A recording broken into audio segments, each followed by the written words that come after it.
One of the biggest problems that prevents transplantation from being as effective a therapy as it could be is that we don't have enough donors.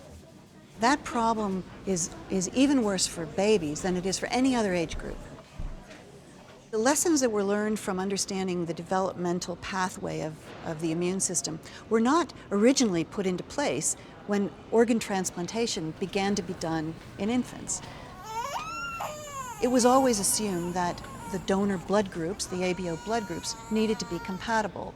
Blood group incompatible transplants will cause rapid and irreversible destruction of an organ graft if you cross the ABO barrier. But in understanding the development of the immune system, the kinds of antibodies that we make to blood groups, for example, infants can't make those antibodies. They just don't have the immunologic maturity or machinery to produce the kinds of antibodies that cause that dramatic and catastrophic response in adults. And the team that I was leading at the time brought the scientific concepts to the surgical teams, and together we worked out a protocol.